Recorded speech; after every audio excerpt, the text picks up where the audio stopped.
This broadcast is brought to you by Isklar, Windforce, Kongsberg, Bundegruppen, Intersport, Renault, and Aker Biomarine.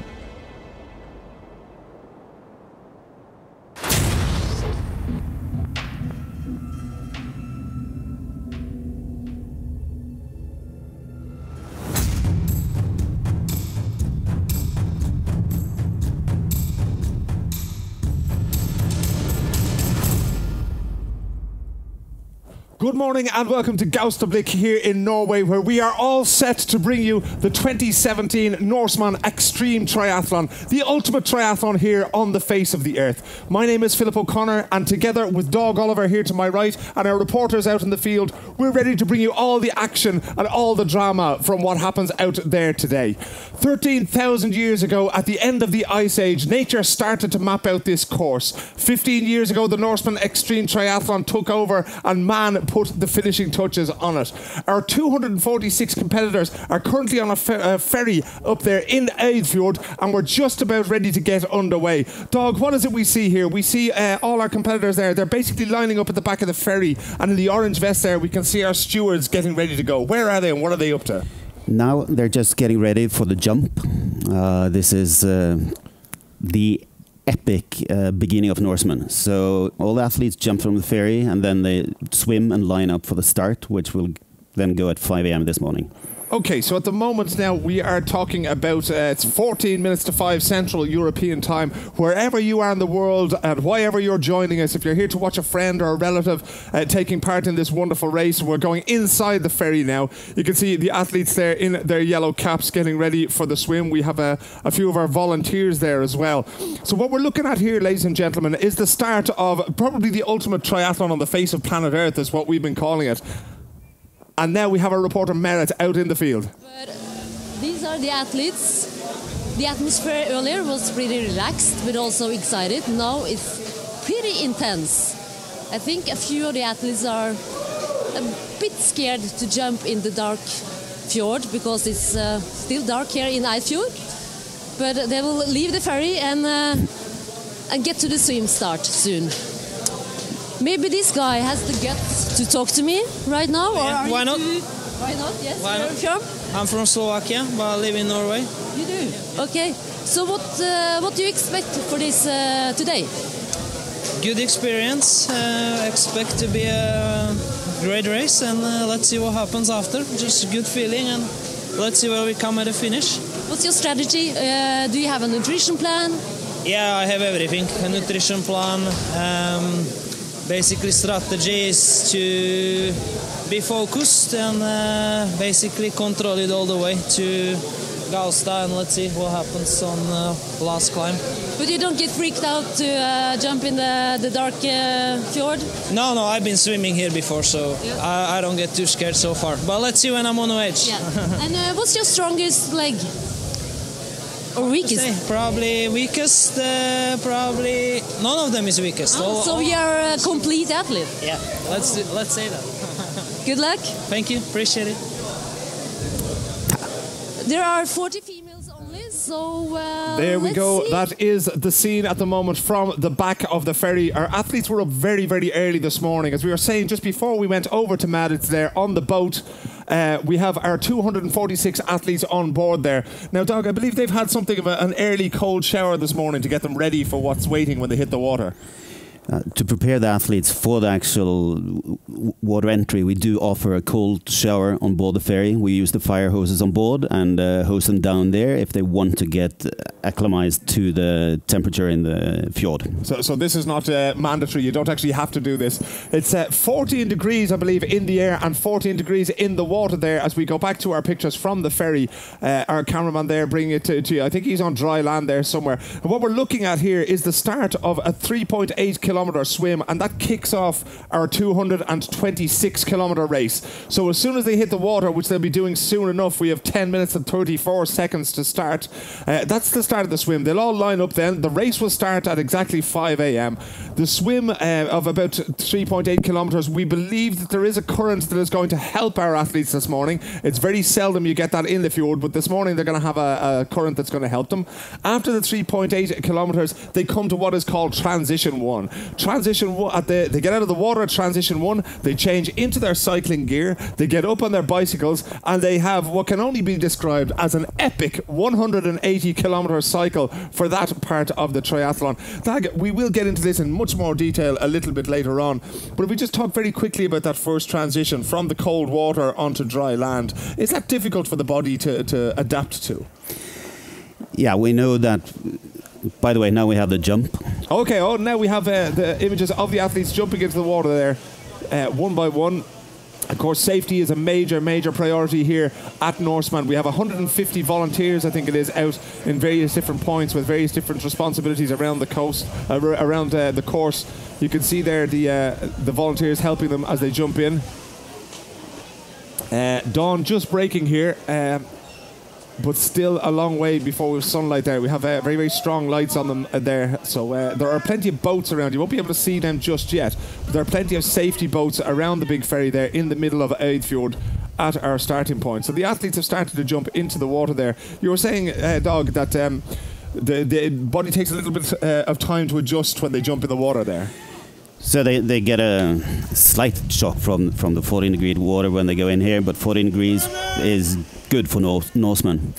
When you asked about Transition 1? Yes, yeah. Getting out of the water after having been swimming for maybe 1.5 hours. It takes some getting used to standing back up, getting out of the water and into transition. So, but most of the athletes handle this very, very well. Yeah. We are talking, of course, about an extreme triathlon. You're not going to have any beginners really out here today. Most of the athletes here will be very, very experienced. Even if they are amateur athletes doing this in their spare time, they still would have plenty of miles on the clock, so to speak. So they all take this very, very seriously. It's incredible, actually. We were in Eidfjord until yesterday before driving up here to the finish line at Gaustablik, and we saw an awful lot of the athletes were out training, just taking sort of short runs around. We had yesterday's Friday morning social swim. If you joined us on Facebook Live, you would have seen the athletes, and it was only really a few hundred metres. They went out and they swam around a buoy there in Eidfjord and then came back in again. So they seem to take this very, very seriously. There's a vast amount of preparation goes into it, both from the organisation here at Norseman and indeed from the athletes themselves. Can we talk a little bit about the field today? There's 246 athletes, we believe, who will be starting this morning. Would we be dealing with people who do a triathlon every week? Would we be dealing with people who do 2-3 a year? How does the season look for a lot of these guys, would you say?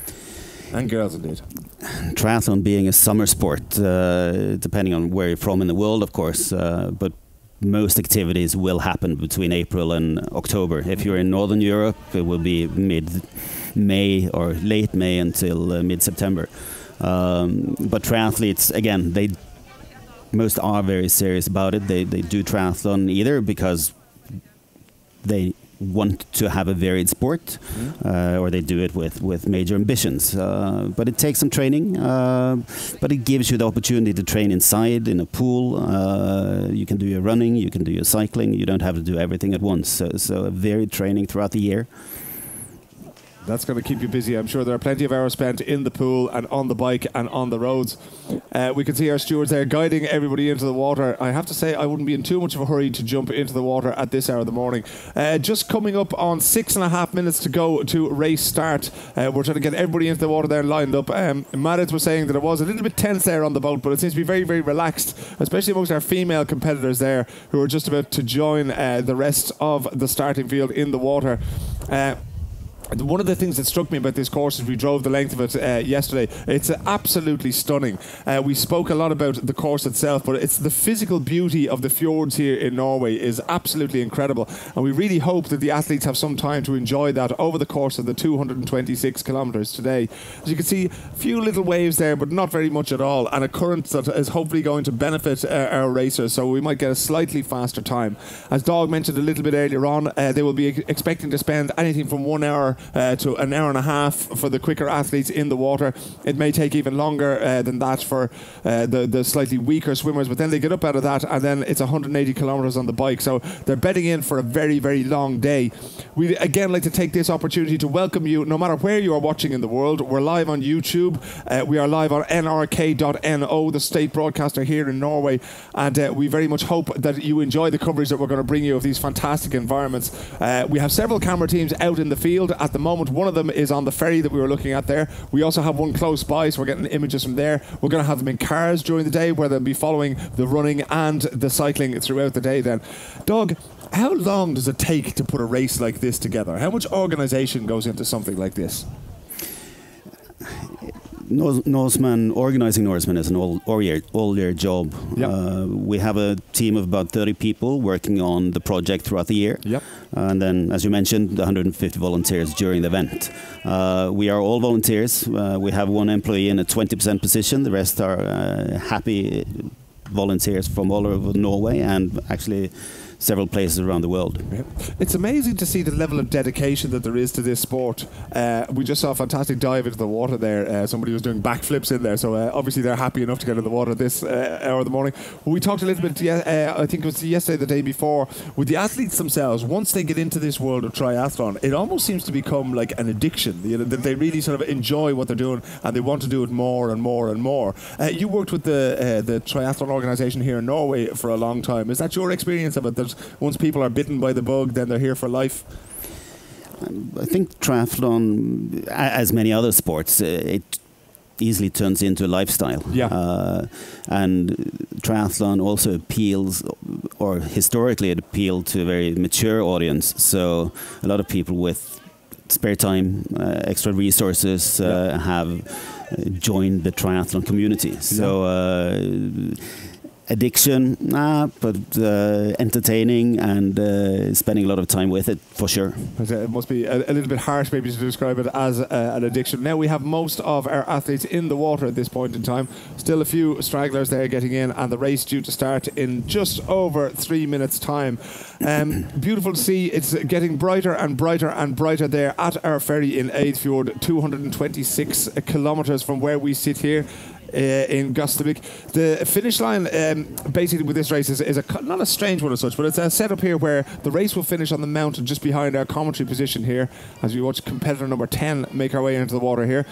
And we're expecting them to be here. I believe the course record is around about 10.5 hours, but what would you expect from today's race? Do we expect a fast race or a slow race, or given the conditions that what we know about the conditions out there? As it looks now, with the fair weather conditions we have, I think we can expect a fast race. We're expecting a fast race. There we go. Dag Oliver, the general manager, very experienced man in these terms. Was the course record set last year? Is that right? Around about 10.5 hours, 10:34 or so. 10:23. 10:23 was the last Petter Stormo last year. Excellent. Of course, we're not talking about a regular triathlon here. We don't use it's not termed an Ironman triathlon. This is extreme triathlon. What is the difference between this triathlon and the one that you might do with your friends from work on a summer weekend? I think the main difference between Norseman and the normal long-distance triathlon is we add these extra hurdles along the way, with our bike course having 3,200 meters of elevation as you go through our 5 mountain passes, and then with the run going up and finishing at 1,800 meters, so a total elevation on the full course with 5,000 meters. It gives an extra notch. It most certainly does. We drove that course yesterday, as Dag mentioned. I think is there 4 or 5 different climbs in the cycling over the 180 kilometres? and some of them can only be described as cruel. And then when you get to the end, you have transition 2, of course, where our athletes will make the transition from the bike into their running gear for the last leg of the race, which is a marathon. We're about a minute away here now, but as they make that last transition, and the last part of the run is indeed uphill, and there we see them bobbing in the water like little rubber ducks at just 1 minute to 5 here. Central European time. Of course, the safety boats there in front of them. This is the start of the 2017 Norseman, the 15th year in a row that this race is being held. We see the flashes of our press photographers going off there as well. Huge interest in this race in Norway. Huge interest in this race around the world. An epic and unique race, about 40 seconds away from starting now. They're all ready to go.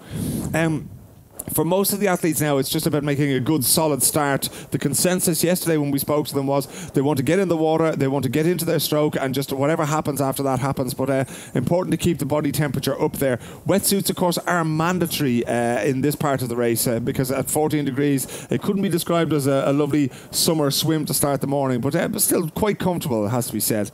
15 seconds away now as our safety boats keep everybody in line. The kayaks there in the front will signal the start of the race. 9 seconds away now, and we're just about to get underway here. The 15th year, Dog, a historic year for the race. And there goes the horn, and they're off. You can see everybody hitting the crawl straight away. Nobody's going to be hanging around here. There are no breaststrokers here, no backstrokers here, and they're going hell for leather to begin with, getting into a smooth stroke as quickly as they can. A little bit crowded there in the water in the beginning, but the field will thin out reasonably quickly there. But looks like very pleasant, very calm conditions there as they strike out on the first part of this 3.8 kilometre swim. Doug, these athletes are going to have to get up pretty early in the morning to be able to make it down here onto the ferry. The ferry leaves at 4 o'clock, I believe, to take them out to the start. Is that correct? The ferry leaves at 4 a.m. That means that they get up and get ready to check into transition at 3 a.m. Okay. So they've had a short night's sleep. A short night's sleep. How do they deal with nutrition that early in the morning, Dog? What would you be eating before you head into the water? I know it's a very personal choice, but in general, I mean, is this kind of oatmeal porridge territory, or would they be eating proteins, or what would you expect to be on the plate? I expect there will be a lot of oatmeal on the plates around the place. But as you said, this is very individual. I think a lot of them are actually struggling with eating anything at this time and will add nutrition as the day moves along. Yeah, of course it's going to be very, very difficult to add any nutrition. They are now in the water for pretty much the next hour or so. The pictures, as I say, the images we are bringing you getting brighter and brighter as dawn breaks here over Eidfjord in Norway. Safety boats out in the water. An enormous effort made both by the volunteers and by the local communities here in Norway, the municipalities and the communes, all helping out in various different ways. As I mentioned earlier on, safety is the absolute priority for these athletes, and all along the course they're pretty much never out of sight. There's somebody keeping an eye on them at all times. Medical teams on hand, ambulances, police there to guarantee their safety as they get to the cycling a little bit later on. But there you can see our 246 athletes in the water on the first part of the swim.